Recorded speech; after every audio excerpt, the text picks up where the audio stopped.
If there's one reality that cuts across every front of World War II, it's that cold claimed more toes, feet and mobility than enemy fire ever did. Veterans from the Ardennes, the Alps, Karelia, the Eastern Front, even the Aleutians, wrote again and again that frostbite wasn't a side effect of winter campaigns. It was the silent killer that crippled entire units. Yet, buried in field manuals, quartermaster reports and first-hand diaries, is one of the most effective cold-weather foot hacks ever used by soldiers. A trick so simple that engineers and boot designers today still shake their heads at how well it worked. And the strangest part is that almost no one outside serious historians and survivalists talks about it anymore. For the first minute, let's set the stage. Think of the men caught in the battle of the bulge-soaked boots, brutal temperatures, no time for warming fires. Think of Soviet units in the early winter of 41, where thousands collapsed from frozen feet before ever seeing combat. Or American soldiers in the Aleutians, whose boots froze solid each night, forcing them to thaw them against their bodies each morning. In conditions like these, modern synthetic socks and insulated boots still struggle. Yet World War II soldiers discovered a method, passed across units almost like a rumour, that kept feet dry, warm and frostbite-free even when boots failed. When researchers revisited this trick decades later, they found the logic undeniable. The materials were simple and the science was honest.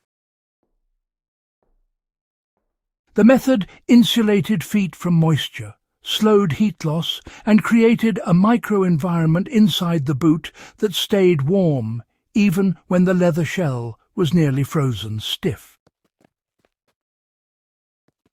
So, the method worked because soldiers separated their feet from the boot using a vapor barrier that trapped heat and, redirected moisture away from the skin. The method worked because soldiers separated their feet from the boot using a vapor barrier that trapped heat and redirected moisture away from the skin. This wasn't the heavy rubber or plastic you might think of today. Instead, the most effective version used by multiple armies involved a thin, flexible layer placed directly over the sock. In the American forces, some units used wax paper rations wrappers. In the Finnish and Soviet armies, men relied on thin birch bark sheets softened by hand. Even British troops in North Africa later adopted a similar trick, using oilskin scrap. The purpose was identical in every version: block perspiration from soaking the insulation. Because once socks get damp, even just a bit, your feet lose heat 25 times faster. Most frostbite cases didn't come from poor insulation. They came from wet insulation. Right, so to apply the method, a soldier would first put on a dry wool sock. Over that, he'd wrap a thin moisture barrier layer. Then a second wool sock went over the barrier. It's a simple process, but it made all the difference out there. This created 3 zones: warmth near the foot, a shield keeping moisture contained, and an outer sock absorbing the minimal perspiration that escaped. It's clever, really, how each layer had its own job. The result was astonishingly effective. Soldiers reported warm feet in temperatures that normally stiffened boots into wooden blocks. Diaries from Finnish winter war veterans Well, they describe marching for 10 hours at -20 without cold-related numbness. Quite remarkable, honestly. American soldiers in the Aleutians noted that even when the outer sock froze, the inner sock remained warm and dry. This technique is still practical today and can be replicated with simple, accessible materials. The modern equivalent of the vapor barrier is a thin polyethylene or nylon bread bag, the same kind used in cold weather backpacking. This technique is still practical today and can be replicated with simple, accessible materials. The modern equivalent of the vapor barrier is a thin polyethylene or nylon bread bag, the same kind used in cold weather backpacking. But to recreate the World War II simplicity and durability, lightly oiled cotton, wax paper, or even a thin layer of beeswax rubbed muslin works surprisingly well. The key is keeping the barrier thin. If it's too thick, it traps too much moisture and becomes uncomfortable. Too thin, and it tears inside the boot. To follow the historical approach step by step, start with a medium-weight wool sock. Apply the vapor barrier layer over it, making sure it fits smoothly without bunching. Then pull a heavy outer wool sock on top. Slide your foot into the boot. After several hours of walking or standing, remove the outer sock and vapor barrier. The inner sock will be warm and dry. Replace the barrier and outer sock if you plan to continue. Even during sub-zero conditions, this system keeps feet functioning. The reason this method outperformed even specialized winter boots is because it controlled the one variable soldiers consistently underestimated: foot sweat. Now, let's take a closer look at the science behind dryness and why it mattered so much to the men on the march. You see, keeping dry wasn't just about comfort. No, it was a matter of survival, affecting everything from morale to the effectiveness of their gear.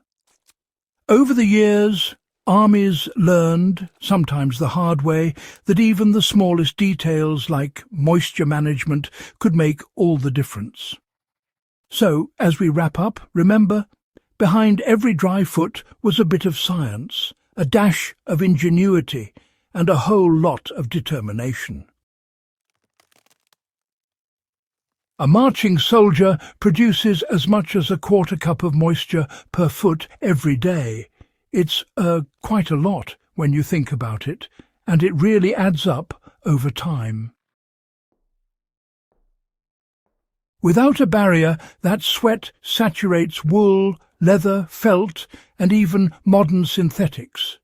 And well, once the insulation's wet, it just can't keep you warm anymore.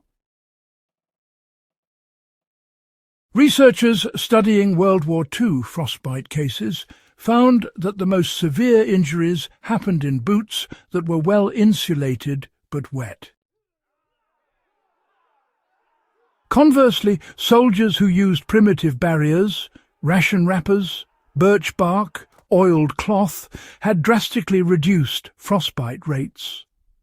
One Soviet medic wrote that the men who used birch bark liners had warm feet even when boots were full of snow.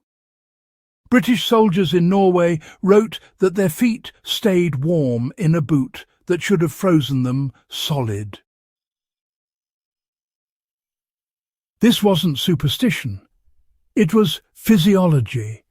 Dry wool traps heat. Wet wool bleeds heat. The vapor barrier trick protected the insulating layers by preventing dampness from ever reaching them. Boots could freeze on the outside, but the soldier's foot no longer had direct contact with the cold mass. For anyone practicing bushcraft, winter trekking, or long days in cold weather, this forgotten World War II trick remains one of the most reliable ways to keep feet functional.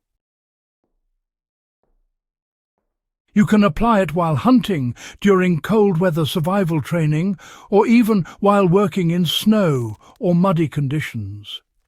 The materials are simple, field repairable, and historically accurate.